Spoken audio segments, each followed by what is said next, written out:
नमस्कार. RRC नेटवर्कच्या latest बातमीपत्रात मी नेहा आपल्या सगळ्यांचं स्वागत करते. अशा आहेत आजच्या हेडलाईन्स.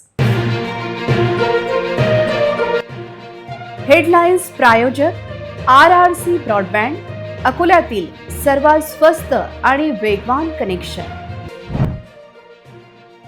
रबिनाच्या हत्या प्रकरणात प्रेमी पती इम्रान शाह सरेंडर. हत्या करून मृतदेहाची विल्हेवाट लावल्यानंतर होता फरार. सोयी सुविधांचा अभाव, एसटीची दणक्यात भाडेवाढ जाहीर. एसटी बस स्थानकाची परिस्थिती अधिक गंभीर असल्याचे चित्र. महाराष्ट्र दिनापासून स्वगणनेचे पोर्टल होणार सुरू. एकाच्या मोबाईल नंबरसह 34 प्रश्नांची उत्तरे तयार ठेवा.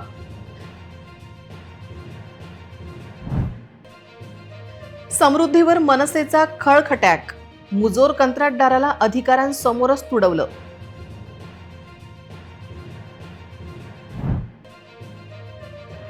सोन्याचा मोह बरा नाही. बनावट गिन्या पाहून व्यापारी फसला. 30 लाखांची फसवणूक, तिघांना केली अटक.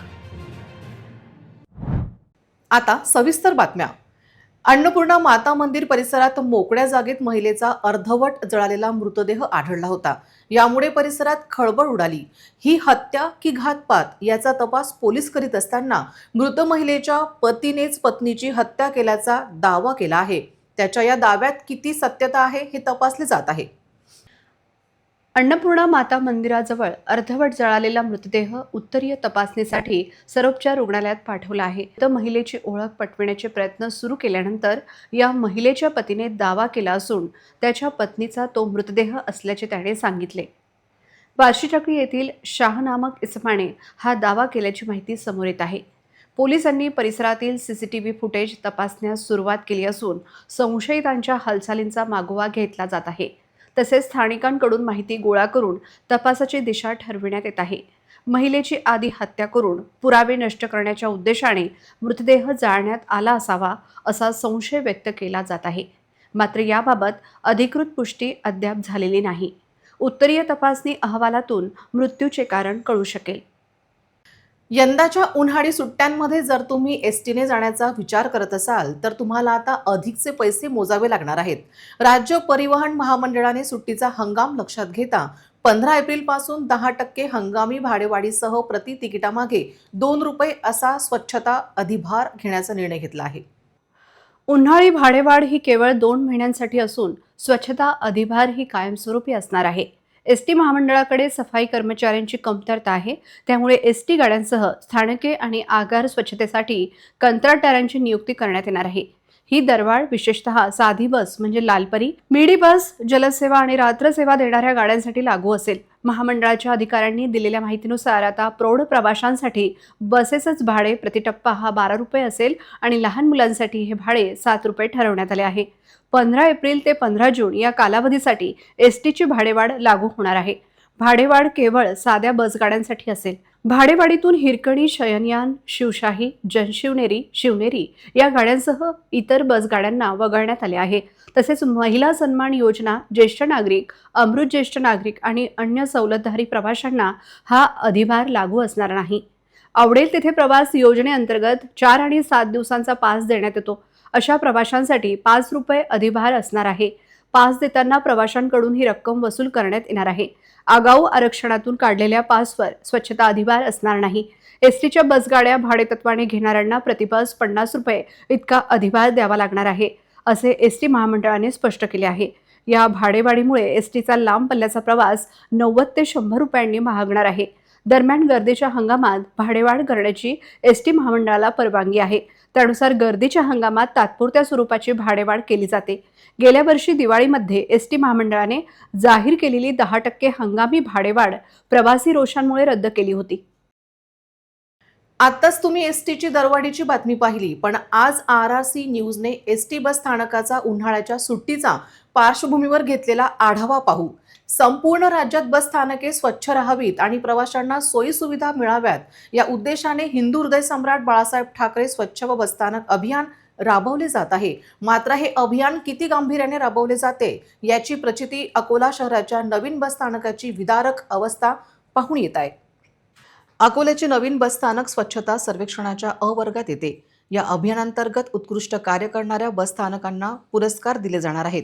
यामध्ये स्वच्छता, कचरा व्यवस्थापन, प्रसाधनगृहाची स्थिती, पिण्याचे पाणी, प्रवासी निवारा आणि पार्किंग अशा विविध निकषांवर मूल्यमापन केले जाते. नुकतेच महामंडळाच्या तपासणी पथकाने या स्थानकांचे सर्वेक्षणही केले. मात्र सर्वत्र पसरलेली अस्वच्छता पाहता हे सर्वेक्षण नेमके कसे झाले असा प्रश्न उपस्थित होत आहे. नवीन बस स्थानक परिसरात जिथे नजर टाकाल तिथे घाणीचे साम्राज्य पसरले आहे. परिसरात दारूच्या रिकाम्या बाटल्या, प्लास्टिक पिशव्या आणि कचऱ्याचे ढीग साचले आहेत. सर्वत्र दुर्गंधी पसरल्याने प्रवाशांचे आरोग्य धोक्यात आले आहे. तसेच प्रसाधनगृहाची अवस्था अत्यंत दयनीय झाली आहे. इथं सुविधा आहेत का तुम्हाला काही? काही सुविधा नाही आहे. इथे गाद्या नाही आहे. आम्ही कूलर गाद्यासाठी यांना पत्रव्यवहार केले. याच्या पहिले पण आमच्या पत्रव्यवहार एक आगार व्यवस्थापक बिलकुल लक्ष देत नाही. संडास बाथरूम एवढे गंदे आहे की पाणीसुद्धा राहत नाही त्याच्यात. आता पाणी नाही आहे. बाथरूम कुठे जायचं, संडास कुठे जायचं. आम्ही रात्री 2-2 वाजता येतो. सकाळी 9-10 वाजता उठल्यानंतर इथे संडास बाथरूमला पाणी राहत नाही, काही राहत नाही. काय सुविधा आहे? काहीच सुविधा नाही आहे. आम्ही आखरी अकोला येणं बंद करून दिलं. मी आता काही दिवसानंतर आलो अकोला, कारण की पाण्याचीच व्यवस्था नाही आहे इथं.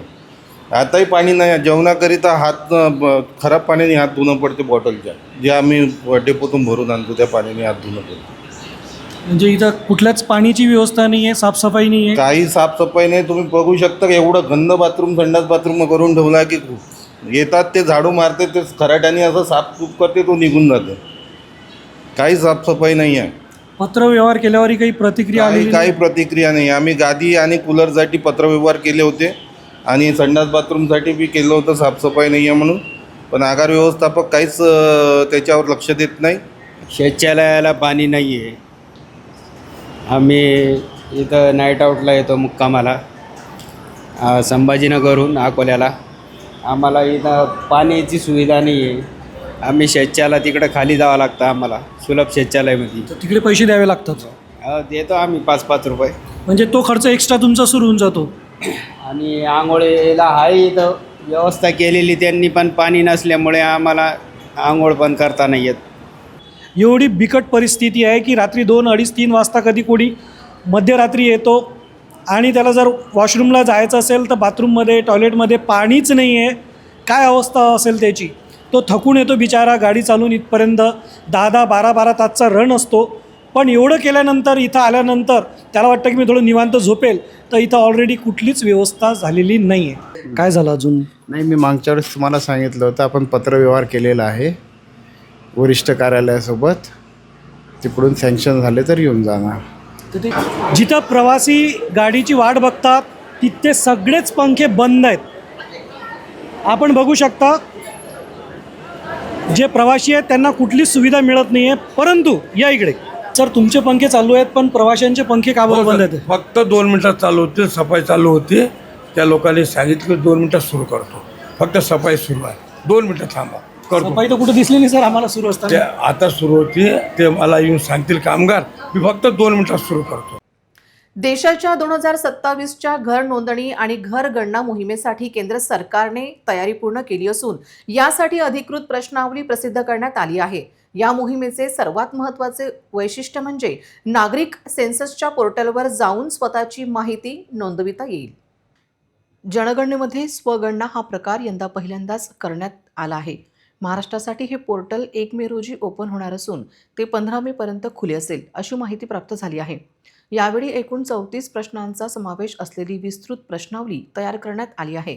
यामध्ये घराचे स्वरूप, उपलब्ध सुविधा आणि कुटुंबाकडील मालमत्ता यांची माहिती घेतली जाईल. मूलभूत सुविधामध्ये पिण्याच्या पाण्याचा स्रोत, वीज, शौचालयाचा प्रकार आणि स्वयंपाकाच्या इंधनाबाबत माहिती द्यावी लागेल. मालमत्तेमध्ये कुटुंबांकडे रेडिओ, टेलिव्हिजन, लॅपटॉप, इंटरनेट सुविधा, सायकल, मोटारसायकल किंवा 4चाकी वाहन आहे का याची विचारणा केली जाईल. जरी नागरिकांनी ऑनलाईन पद्धतीने स्वगणना केली असली तरी प्रगणक प्रत्यक्ष घरी येऊन या माहितीची पडताळणी करतील. ही सर्व माहिती पूर्णपणे गोपनीय ठेवली जाणार असून केवळ जनगणनेच्या कामासाठी तिचा वापर केला जाईल. अनुसूचित जातीची अर्थात SCची नोंद ही केवळ हिंदू, शीख आणि बौद्ध धर्मासाठी असेल, तर अनुसूचित जमातीची अर्थात STची नोंद कोणत्याही धर्मासाठी करता येईल.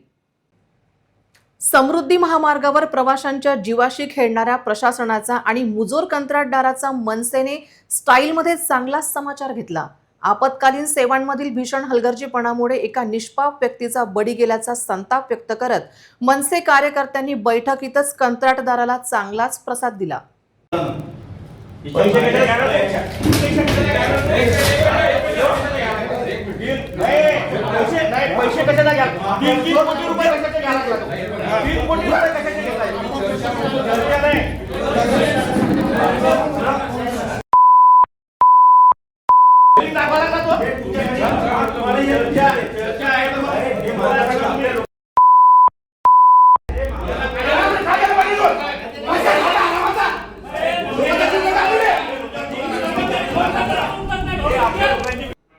गेल्या काही दिवसांपासून समृद्धी महामार्गावर अपघातांचे सत्र सुरूच आहे. 10 दिवसांपूर्वी झालेल्या एका भीषण अपघातात वेळेवर मदत न मिळाल्याने एका व्यक्तीला जीव गमवावा लागला होता.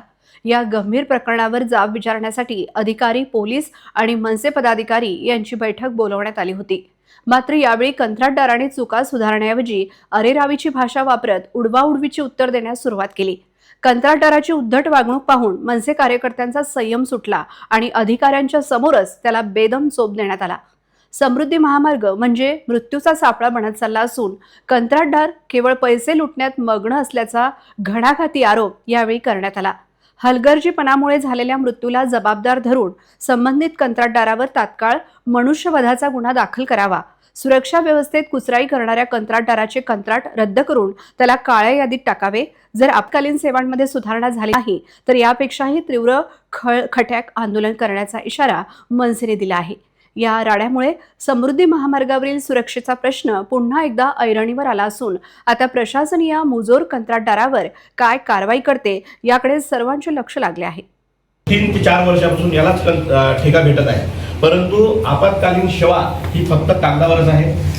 आता मध्यंतरी एक ट्रक फेल पडला होता, तर त्या ट्रकचा डिझेलचा पाईप तुटल्याच्या नंतर तो 100च्या स्पीडच्या लेनमध्ये उभा होता, तर मागून येणारा ट्रक त्याच्यावर धडकला. कारण या कंत्राटदाराच्या हलगर्जीपणामुळे तर त्या ड्रायव्हरला त्याचा जीव गमावा लागला. तर नेमका आपण MSRDCच्या वतीने काय याच्यावर कारवाई करणार आहात? समृद्धी महामार्गाच्या कंत्राटाच्या नियमानुसार प्रकल्पाचे प्राधिकारी अभियंता यांनी रिकमेंड केल्यानुसार कंत्राटदारावर आम्ही पहिलेच कार्यवाही केली आहे आणि त्या कारवाईचा प्रस्ताव आमच्या मुख्यालयाकडे पाठवलेला आहे. नेमकी काय कारवाई केली? जी दंडात्मक कार्यवाहीची शिफारस आहे त्यानुसार कंत्राटदारावर आम्ही 10 लाख रुपये फाईन केलेला आहे. परंतु आमची मनसेच्या वतीने ही मागणी आहे की याच्यावर मनुष्यवधाचा गुन्हा दाखल झाला पाहिजे. 10 लाखाची किंमत आणि जो व्यक्ती मेला त्याची फक्त 10 लाख रुपये किंमत आहे का? आता आम्ही तुम्हाला असं म्हणू इच्छितो की बाबा हा व्यक्ती आहे कंत्राटदार. आता उदाहरणार्थ याचा कुठं अपघात झाला, याला 10 लाख रुपये, याच्या जीवाचे 10 लाख रुपयेच किंमत आहे का? परंतु अशा दलाल लोकांमुळे हे अपघात होत आहे. तर याच्यावर नेमकी तुम्ही कडक कारवाई कोणती करणार नाही? तुम्ही आता जे आम्हाला निवेदन दिलं आहे त्या अनुषंगाने जी कारवाई ती सर्व कारवाई करण्यात येईल. तुमच्या पण तीच अपेक्षा आहे. याला पहिले दादा याला हात साबरमती नदीच्या धर्तीवर मोरणा नदीचा विकास होणे ही बाब अत्यंत कौतुकास्पद आहे, अशी प्रतिक्रिया जिल्ह्याचे पालकमंत्री आकाश फुंडकर यांनी फोनद्वारे व्यक्त केली. भारतीय जनता पार्टीच्या वतीने राबविण्यात येत असलेल्या या स्वच्छता मोहिमेची त्यांनी प्रशंसा केली. आज या मोहिमेचा दुसरा दिवस असून जिल्ह्याचे खासदार अनुप धोत्रे देखील या अभियानात सहभागी झाले. भारतीय जनता पार्टीच्या 47व्या वर्धापन दिनानिमित्त आपली नदी आपली जबाबदारी हा जनसंवाद उपक्रम राबविला जात आहे. आज या अभियानाच्या दुसऱ्या दिवशी ट्रॅक्टर, JCB मशीन आणि सुमारे 500 भाजप कार्यकर्ते तसेच विविध सामाजिक संस्थांच्या मदतीने मोरणा नदीतील जलकुंभी काढण्याचे काम वेगाने करण्यात आले आहे. स्थायी समिती सभापती विजय अग्रवाल यांच्या संकल्पनेतून हे अभियान राबवले जात आहे. शहराला सुजलाम सुफलाम करण्यासाठी ही मोहीम 12 एप्रिलपर्यंत सुरू राहणार आहे. पालकमंत्री आकाश फुंडकर यांनी फोनवरून मोहिमेचा आढावा घेतला आणि विश्वास व्यक्त केला की मोरणा नदी लवकरच साबरमती नदीप्रमाणे आपले रूप बदलेल. आज खासदार अनुप धोत्रे यांनी स्वतः मोरणा नदीत उतरून जलकुंभी हटवण्याचे काम केले. मोरणा नदी आहे आणि ज्याचं नदीचं पात्र जवळपास 8.5 किलोमीटर आहे. याच्यामध्ये स्वच्छता मोहिमेअंतर्गत आपल्या मोरणा नदीतील जी जलकुंभी आहे त्याचं काढायचं अभियान आपण चालू केलेलं आहे. येत्या 15 ते 20 दिवसामध्ये जलकुंभी मुक्त मोरणा नदी करायचा आपला मानस आहे आणि त्यासोबतच आपल्या या अभियानाला माननीय विजू अग्रवाल यांच्या पुढाकाराने हे अभियान आपण चालू केलेलं आहे. यामध्ये जे शहराचे अध्यक्ष जयंतराव मसने, महापौरताई आणि सर्वच भारतीय जनता पार्टीच्या कार्यकर्त्यांनी व्हॉलेंटियर्स म्हणून काम केलं आहे. अनेक शाळेतील आणि अनेक NGOs यांचाही याच्यामध्ये खूप चांगला सहभाग आहे. या जलकुंभीचा वापर पुढे अकोल्यातील असलेला जो CGP प्लांट आहे त्या प्लांटमध्येही या जलकुंभीचा कमर्शियल उपयोग करता येईल या दिशेने त्या प्लांटचे लोकही या जलकुंभीचा त्यांनी व्हिजिट केला आहे. याचा कॅलोरिफिक व्हॅल्यू काढून पुढे महानगरपालिकेला किंवा कोणाला या जागेमध्ये जलकुंभी काढायसाठी पैसे खर्च करायचं काम नाही पडणार आणि त्याचा कमर्शियल बेनिफिट आपल्याला घेता येईल या दिशेने आपण काम केलं. भाजप महानगर अध्यक्ष जयंत मसने यांनीही प्रतिक्रिया व्यक्त केली.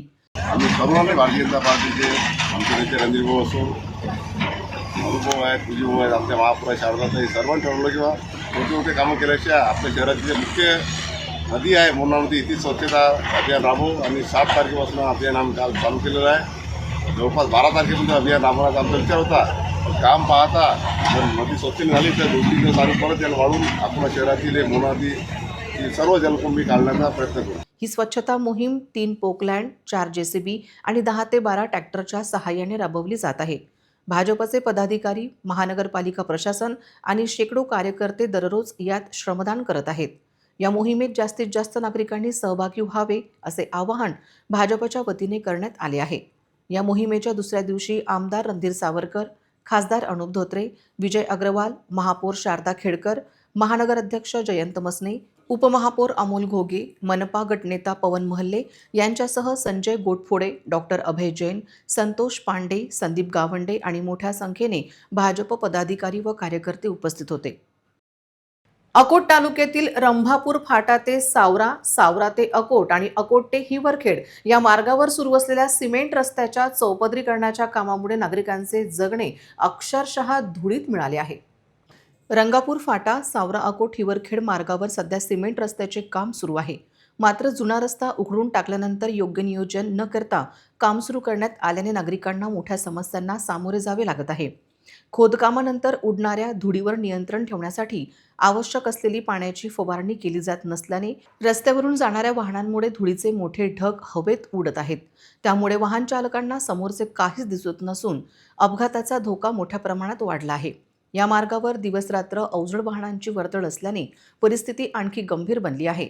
अपघात झाल्यास जबाबदार कोण असा संतप्त सवाल नागरिकांकडून उपस्थित केला जात आहे. रस्त्यालगत राहणाऱ्या नागरिकांची अवस्था अत्यंत बिकट झाली आहे. घरात, अंगणात, अन्नात आणि श्वासातही धूळ भरल्याने आरोग्यावर परिणाम होत असून लहान मुले आणि वृद्धांमध्ये श्वसनाचे आजार वाढत आहेत. अमरावती, अकोला, बुलढाणा आणि मध्य प्रदेशाला जोडणारा हा महत्त्वाचा मार्ग असूनही संबंधित विभागाकडून दुर्लक्ष होत असल्याचा आरोप नागरिकांनी केला आहे. कामाची गती अत्यंत मंद असल्याने समस्या दिवसेंदिवस तीव्र होत आहे. दरम्यान तत्काळ पाण्याची फवारणी वाढवून आणि कामाला गती न दिल्यास तीव्र आंदोलन छेडण्याचा इशारा नागरिकांनी दिला आहे. वाशिम जिल्ह्यासह मानोरा शहरात दुचाकी चोरीच्या घटनांनी पुन्हा एकदा डोकेवर काढले आहे. मानोरा शहरात एका दुकानासमोर उभी केलेली दुचाकी चोरट्याने लंपास केल्याची घटना समोर आली असून चोरीचा हा संपूर्ण थरार CCTV कॅमेऱ्यात कैद झाला आहे. या घटनेमुळे नागरिकांमध्ये संताप व्यक्त होत असून पोलिसांनी या चोरट्याला तातडीने अटक करण्याची मागणी केली जात आहे. गेल्या काही दिवसांपासून वाशिम आणि मानोरा या दोन्ही शहरात दुचाकी चोरीच्या सत्रात मोठी वाढ झाली आहे. काही दिवसांपूर्वीच अशाच प्रकारची चोरीची घटना घडली होती. मात्र अद्यापही ते चोरटे पोलिसांच्या हाती लागलेले नाहीत. आता तर चोरट्यांची मजल इतकी वाढली आहे की केवळ रात्रीच नव्हे तर दिवसाढवळ्याही दुचाकी चोरीला जात आहेत. यामुळे सामान्य नागरिकांमध्ये भीतीचे वातावरण पसरले आहे. मानोरा शहरातील ताज्या घटनेत चोरटा स्पष्टपणे CCTV मध्ये दिसत आहे. या फुटेजच्या आधारे संबंधित गुन्हेगाराचा शोध घेऊन त्याला जेरबंद करावे अशी मागणी स्थानिक रहिवाशांनी केली आहे. आता मानोरा पोलीस या प्रकरणाला किती गांभीर्याने घेतात आणि या सराईत गुन्हेगारांच्या मुसक्या आवळण्यात त्यांना कधी यश येते याकडे सर्वांचे लक्ष लागले आहे. अमरावती जिल्हाधिकारी कार्यालय, जेथून संपूर्ण जिल्ह्याच्या शासकीय विभागाचे नियंत्रण केले जाते, तिथेच सध्या पार्किंगच्या दुरवस्थेचे चित्र पाहायला मिळत आहे. जिल्हाधिकारी कार्यालयात येणारे नागरिक आणि काही कर्मचारी मनमानी पद्धतीने आपली वाहने उभी करत असल्याने इतरांना मनस्ताप सहन करावा लागत आहे. जिल्हाधिकारी कार्यालयात दररोज विविध कामांसाठी शेकडो नागरिक येत असतात. त्यातच राजकीय आणि सामाजिक संघटनांचे मोर्चेही दररोज या परिसरात धडकतात, ज्यामुळे येथे मोठी गर्दी होते. विशेष म्हणजे जिल्हाधिकारी कार्यालय परिसरात अधिकृत पार्किंगची व्यवस्था नसतानाही अनेक जण आपली वाहने नो पार्किंग झोनमध्ये उभी करतात. यामुळे आधीच उभी केलेली वाहने बाहेर काढण्यासाठी वाहनधारकांना मोठी कसरत करावी लागते. जिल्ह्यातील सर्व विभागांवर वचक ठेवणारे हे मुख्य कार्यालय आहे. मात्र येथेच शिस्तीचा अभाव दिसून येत असल्याने आश्चर्य व्यक्त होत आहे. नागरिकांसोबतच खुद्द कार्यालयीन कर्मचाऱ्यांनाही या त्रासाला सामोरे जावे लागत आहे.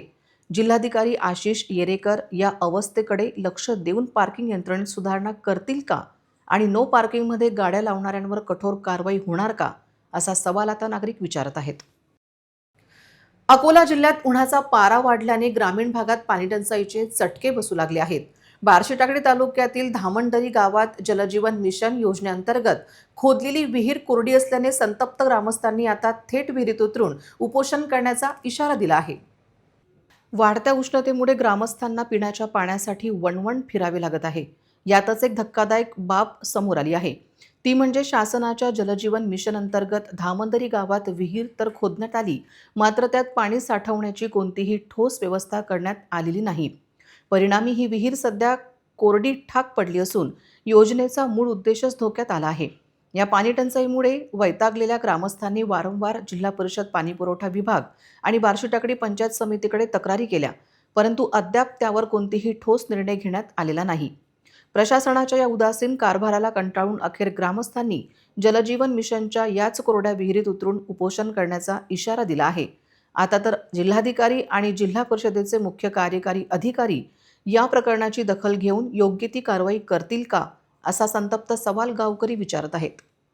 आमचे गाव धामणदरी येथे आम्ही जिल्हा मुख्य कार्यकारी अधिकारी शिव मॅडम यांना निवेदन दिले. वारंवार प्रशासनाला आम्ही निवेदन देत आहोत, परंतु जलजीवन मिशनमध्ये पाणी नसल्यामुळे, विहिरीमध्ये पाणी नसल्यामुळे आम्ही गावकरीच्या वतीने वेळोवेळी आंदोलन सुद्धा केले, पण पाण्याची उपलब्धता करून देऊ असे आम्हाला प्रशासनाने वेळोवेळी आश्वासन दिले की एप्रिल महिन्यात तुम्हाला पाणी चालू करू किंवा नवीन बोर तुम्हाला करून देऊ.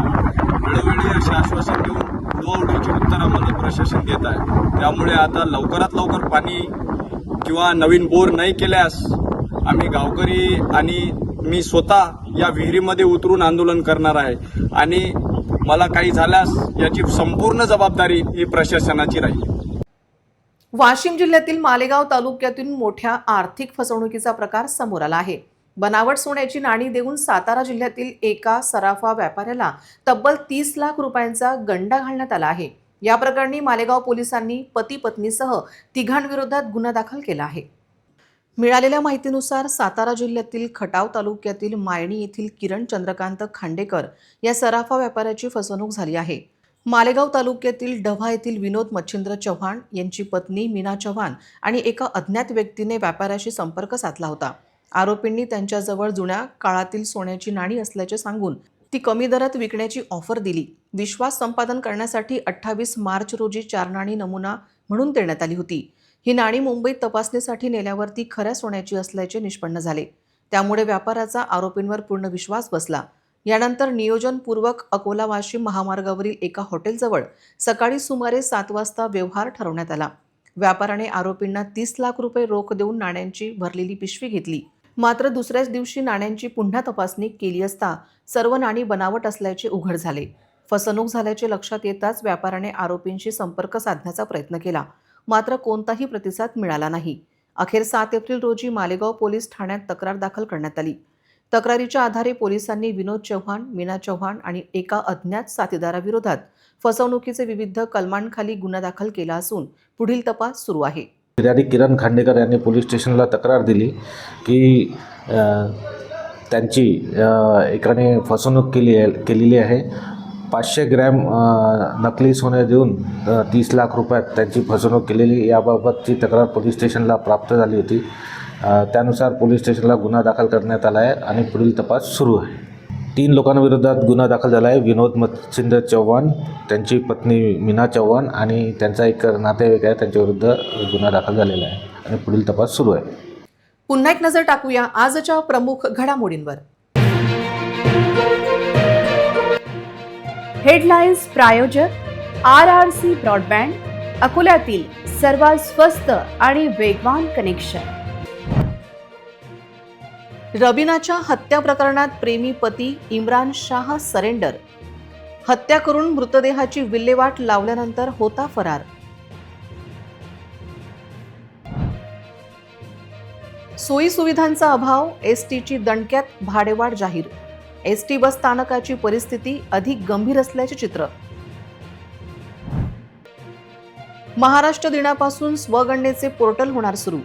एकाच्या मोबाईल नंबरसह 34 प्रश्नांची उत्तरे तयार ठेवा.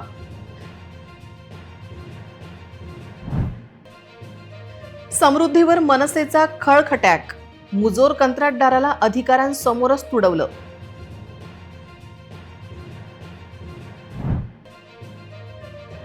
सोन्याचा मोह बरा नाही. बनावट गिन्या पाहून व्यापारी फसला. 30 लाखांची फसवणूक, तिघांना केली अटक. बातम्यांसाठी तुम्ही पाहत रहा RRC news. 2,47,000 दर्शकांनी RRC YouTube channel हे सबस्क्राईब केले आहे, तेव्हा तुम्ही कसली वाट पाहत आहात? तुम्ही पण सबस्क्राईब करा आणि बेल आयकॉन क्लिक करत RRCच्या बातम्या निरंतर पहा. तुमच्या मोबाईलवर नोटिफिकेशन मिळवण्यासाठी सबस्क्राईब करा RRCचे हे यूट्यूब चॅनल. लाईक आणि फॉरवर्ड करा RRC डिजिटल अकोलाचे हे न्यूज बुलेटिन. पुन्हा भेटूया लेटेस्ट बातम्यांसह नवीन बातमीपत्रात. तोवर नमस्कार.